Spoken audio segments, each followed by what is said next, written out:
Okay, we're going to talk about parabolas today. I think some people think this is the easiest of all four, so I think the circle is actually the easiest of all four.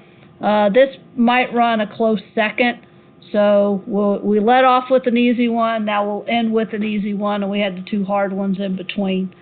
Of all of them, I really think probably the ellipse has the most stuff going on that might make it a little difficult. All right, so we're used to parabolas when we talked about projectile motion and we had something go up and come back down. We're used to the y is equal to x squared parabolas. This right here is going to not only have them, but we're also going to be able to have left and right opening parabolas. So that's another good little multiple choice question. Here's an equation. Is it opening up, down, left, or right? So be prepared for some of those questions. The definition of a parabola in this section with conics, remember how these are all geometrically based definitions? If I take a point and just stick it somewhere on the paper, and I'm going to call that the vertex. I take a line and put it somewhere. Here I decided to put it underneath my dot. So I've got a point and a line. Just happen to have the line is underneath the point. Doesn't have to be. We'll do some other ones. The definition is all of these points in between here. Here's point 1. The distance from the focus to that point, and whatever type of diagonal line you have to have, is equal to the distance, the perpendicular distance from that point to that line that you drew. So if I put another point way up here, the distance from here to here, pretend that's a straight line, has to be the exact same as the distance down here. Okay? So that equals that. The way I've done this in previous years, when we had more time and we constructed these, is I gave everybody 2 straws and a piece of paper. They put a dot and drew a line on the piece of paper. They took their straws, and let's pretend these are my 2 straws, and they made sure they were the same length. They cut them to where, well, they should be the same length when you get them. And then they put the one edge of the straw on the point and put the other straw on the line and just moved it around until they matched and put a dot. Then they held the straws up and they cut them to where now they're equal but a smaller size. And so now you would have a point here and a point here, and you would just move it around until you got them to touch again. And you make another point. You can see how it would be the same on the other side, right? You would go the same distance down that line to make it work. And that's why you get a nice symmetric thing like that. So, and then we got down to where we had little tiny straws like this, and we're trying to make the drawing. And some people had put their line and their dot very far apart, and when they did that, they ended up getting a very different looking parabola than if your line and your point are very close together. So that's how you would draw these. Let's look at the equation.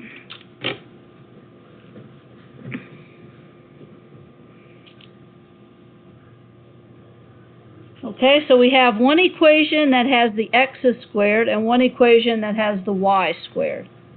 What are we used to? In Algebra 2, what was squared all the time? X's were squared. It was y equals x squared. Then we could use our graphing calculator, punch it in, bam, we could see it. All right, so this is the typical one that we're used to seeing. This one right here. Not in that form, but we're used to seeing something where the x's will end up squared and the y's will not. So this one right here is either going to go like this or like this. You just want to put a little sketch on your paper. So these are the typical ones we see. They're either an up opening or down opening, which means these other ones are your left or right opening ones.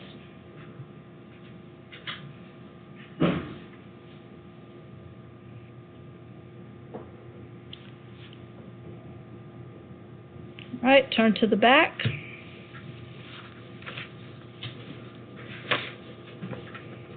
Let's look at the first one here that we're all familiar with. We'll start with the one that's a little more common to us.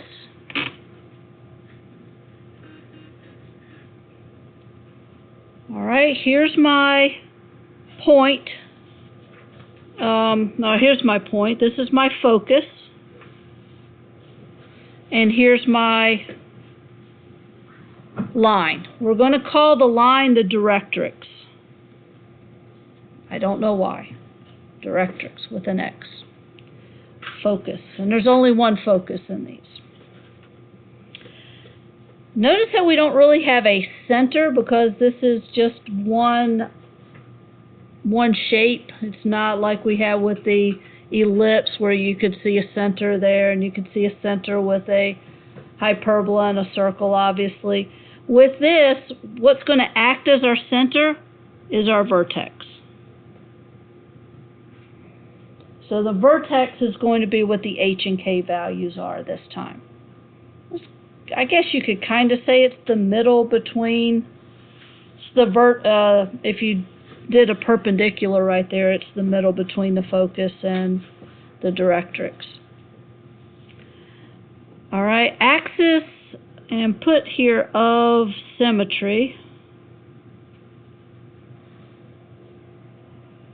is what the axis that is, in this case, would be vertical and would split the parabola right in half.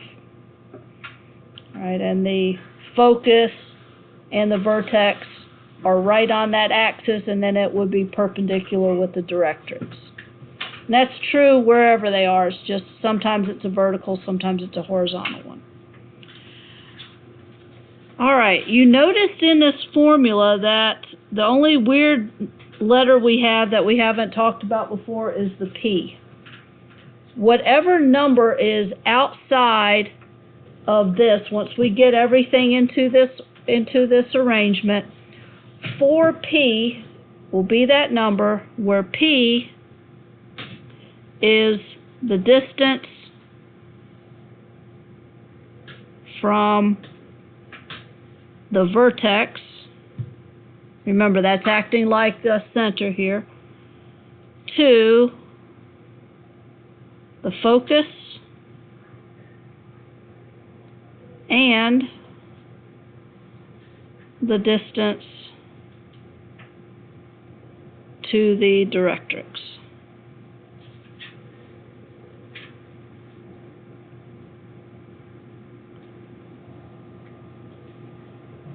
So in other words, this distance right here is P, and this distance right here is P. So if I tell you where the directrix is, and I tell you where the focus is, you can find the middle, and then you find the middle, that's the vertex, and then you can figure out how far you went. Okay, that is the only distance you need. You found one, you found the other one. P is it. So if you find the distance is 5, then the number that's in front right here would be 4 times 5, or it would be a 20. Okay, so notice this is the type of opening when that 4P, or I guess you could say the P value, is positive.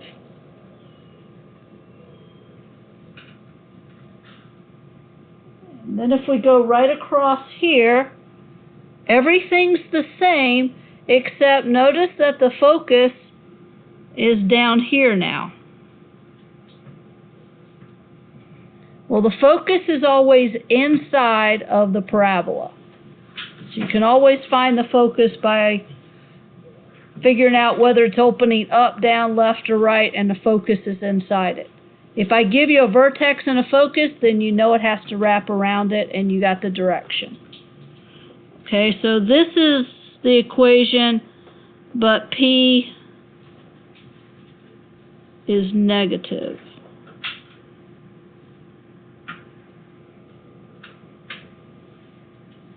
So there P is negative. So actually you're going to do K minus a number, whatever that distance is. They're treating P in this as not only a distance, but giving you a direction of positive, negatives to tell you up or down.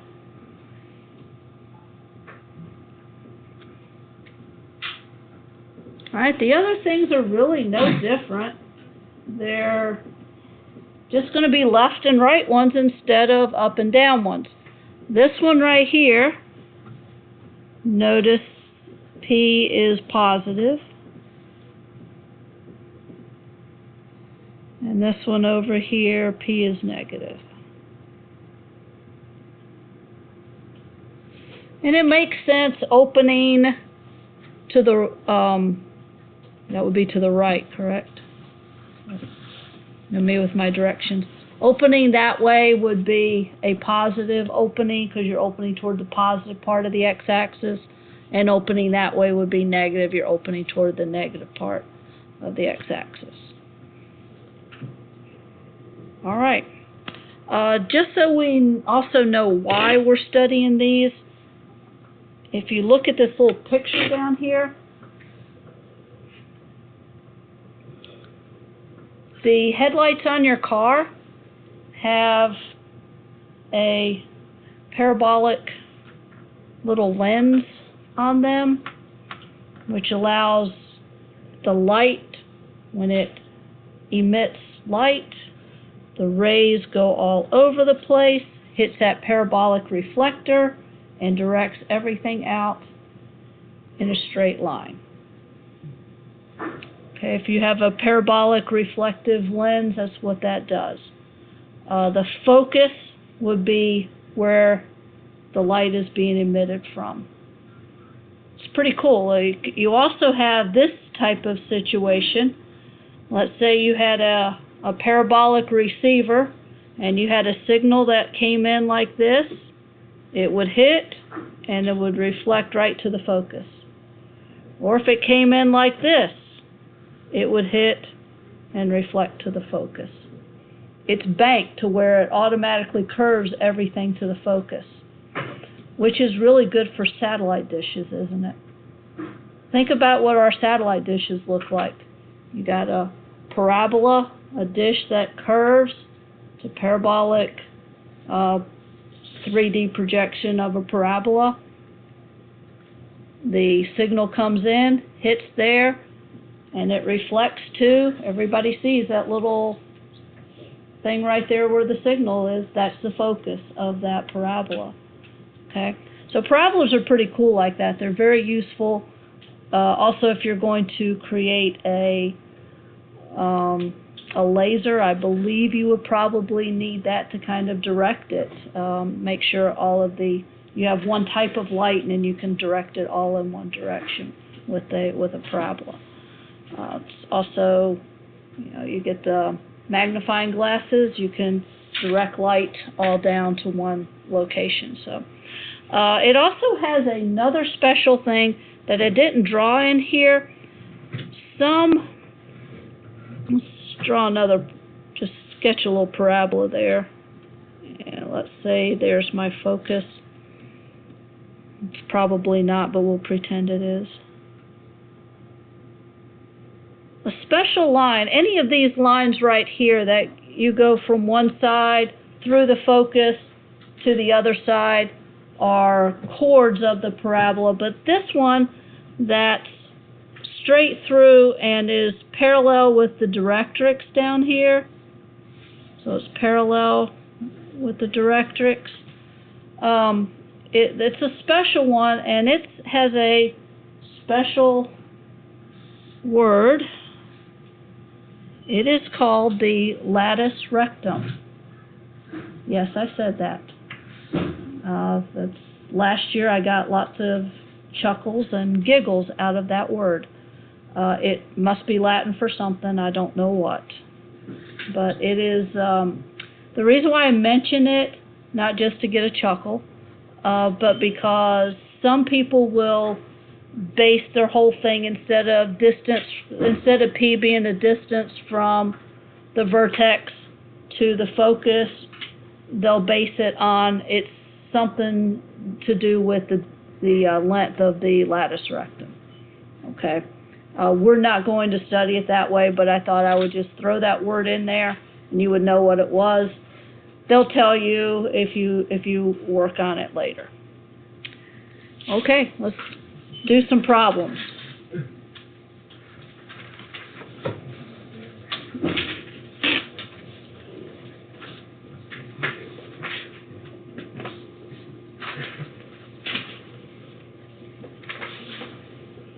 Okay, so the first one here, notice what's different the way that is presented to you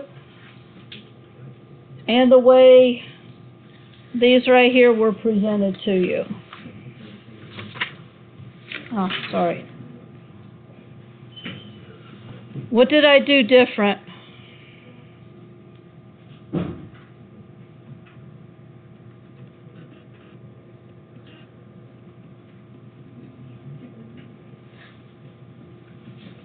Yeah, I just flipped them around. Yeah, the square term is x squared, but here all my square terms lead off instead of come at the end. If you go to any book and say, look up what is the standard form of a parabola, you'll get 3 or 4 different standard forms. I would say this is the standard form of a parabola when we talk about it as a conic. The software I have to generate these problems did not have that as an option. That was the closest one, and they called it transformational form. Okay, so it's the closest I had, so you're just going to have to, in your mind, just switch them around, okay? So this one, excuse me, this one corresponds to the first one because I have the x one is squared. Okay, so this is going to be an up and down one. What's the vertex?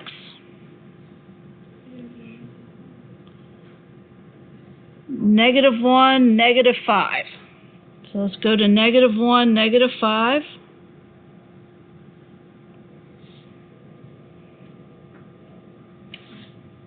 Am I going to open up, down, or left and right? This one's going to be an up. All right, we know from this form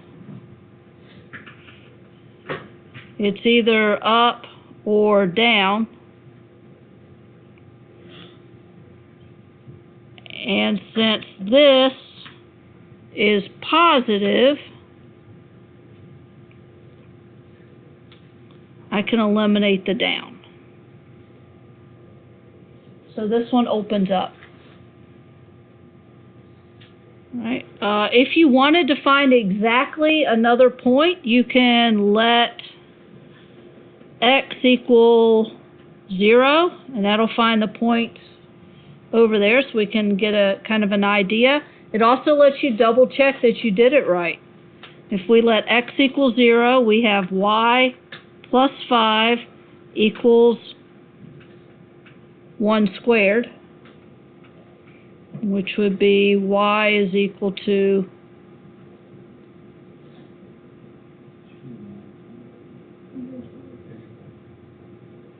-4. Okay? So there's the point right there. From symmetry, if we get this one, we can get this one over here.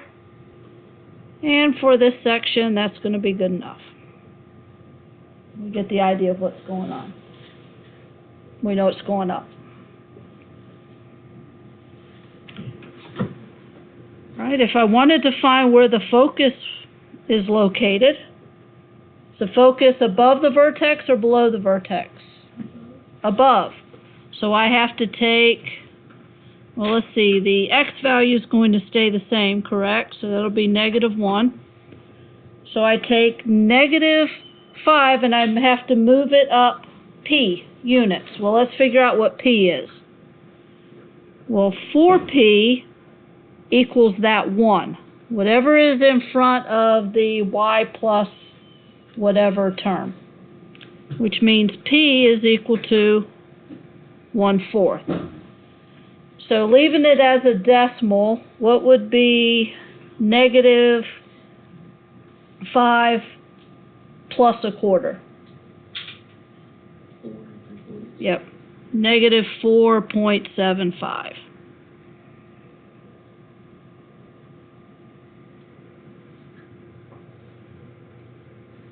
The directrix would be p units underneath the vertex, and it's going to be a line. So it's going to be a line like this. Is that an x equal line or a y is equal to line? That's a y equals line. So what would 5 plus the p-value would be -5. -5, not plus, you would minus it because you're dropping it. So -5 minus another 1/4, and you've dropped it down to there. Okay, so let's just look at these other ones and see if we can look at it and tell. We won't go through all of these. You can look online. I'll put up the answers to this so you'll have it to look at. What would the vertex here be? 6.3. Yep. 6, 3. And is this in the form? Is it an up, down, or a left, right? It's a left-right one because the y is squared. The way I remember it is we're always used to x's being squared, and those were up and down. So these are the weird ones. When I square the y, those are the weird left-right ones. All right, so this is a left-right one. This here is positive, so it's going to be one of those. It'll be a right one. So let's just go here. Let's just make this simpler and just do that and be done with it. We won't even find another point.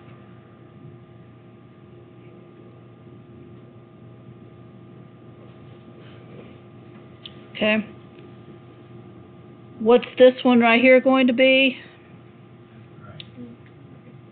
Yep, this is going to be a left-right one. So which one is it, left or right? Yep, this is a left one. So this goes like this. What's the center here? 0, 0. And so it's doing something like that. And I bet this one means that this one's going to be a down one. So vertex is at 0, -4. And it's going to do that. Seem easier? I mean, there's not A, B's, and C's. There's just a P value to figure out. And then just apply that. I'll tell you what's going to be very important with this is sketching it to make sure you've got the right form, whether it's an up-down form or a left-right form. So just be careful with everything you have and make sure you get that. All right, let's look at how we do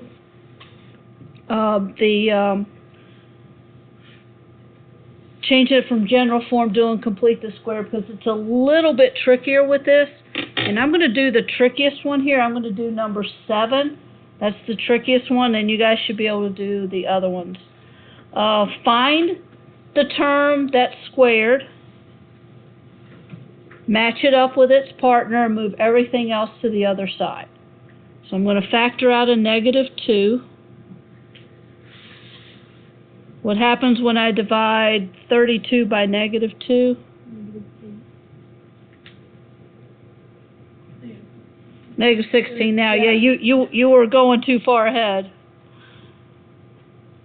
All right, and then move all the other stuff on the other side. So a negative x plus 138. And then I'm going to add the blank. Now the blank is going to be negative 2 times blank.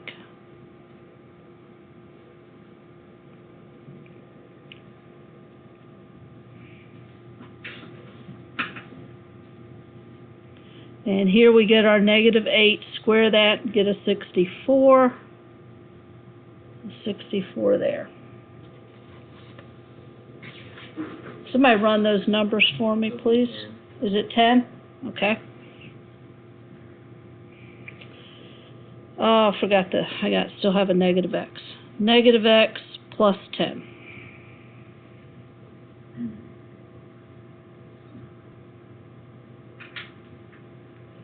Okay, so here you're going to want to, just so you don't have to do things a bunch of times, go ahead and make this into a parentheses thing. I don't want anything in front of the x. So I'm going to factor out a negative 1, which would then make this minus 5, correct? Yeah. 10, it's still 10, yep. Didn't change. I was dividing it by negative 2 already. Which I don't have to, because I can just divide everything by negative 2.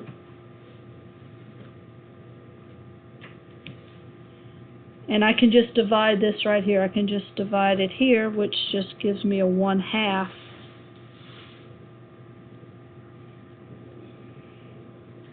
If you do your division back here at this stage, like right here, you end up getting, you then have to factor it out again, and it makes it a little bit harder. So wait until you've got this factored out and you've got 2 parenthesis sets, and then do the dividing. Okay? Flip to the back.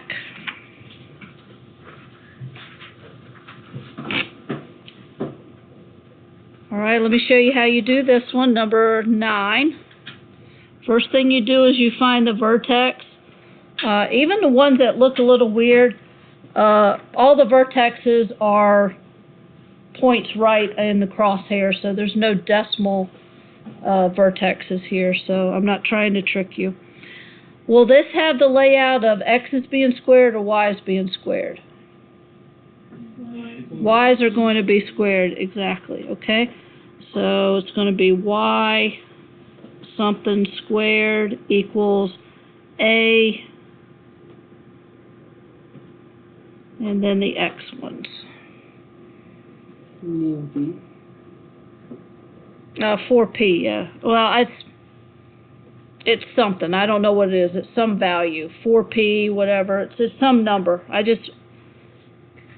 That's what I have to try to find. I have to try to find that value. It's 4p, but I'm just trying to find out what would go there. The vertex here is 0, negative 2.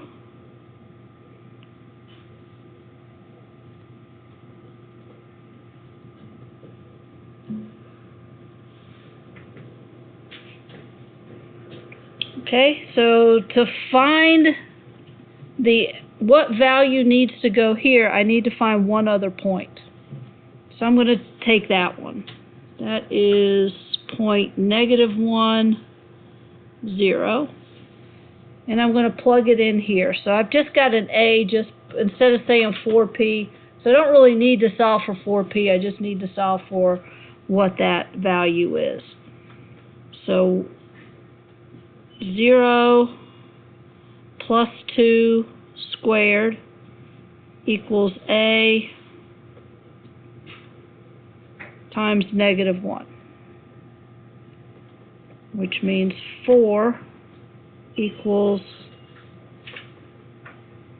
-A, or A is equal to -4.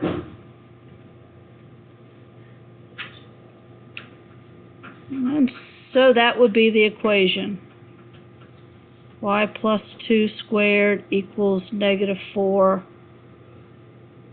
I don't really need the minus 0, do I? Notice I've got one of each type there. If I'm looking at points, I think that would be a good point to pick there. Looks like that would be a good point. And that would be a good point. So if you get those points and use those as the plug-in. Later on down here, I give you one where I tell you where it passes through. I give you a point. I tell you it's opening up and down. I give you the vertex and a point. Okay, so let's look at 13 and then I'll be done. Vertex, focus. First thing you need to do is sketch it out. If here's my vertex, where's the focus in relation to this? Above it, below it, left or right? So you need to figure out what that is as a decimal. So you take 27, it's 6.75, so it would be below it, right? So the focus is down there. This is the vertex. It always wraps around the focus. Focus is always inside your curve, which lets me know I have a x squared one. Okay, so you start with x squared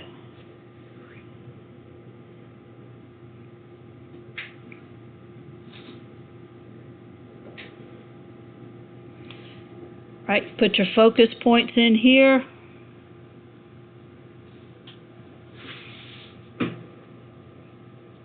Now you find the distance. How far did I travel when I went from the vertex to the focus?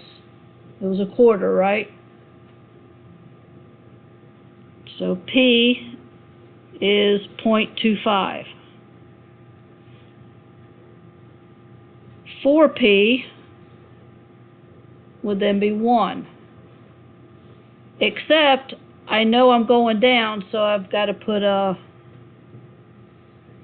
negative 1.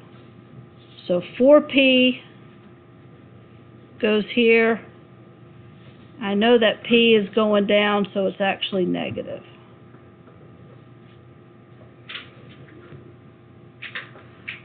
That's all there is to it.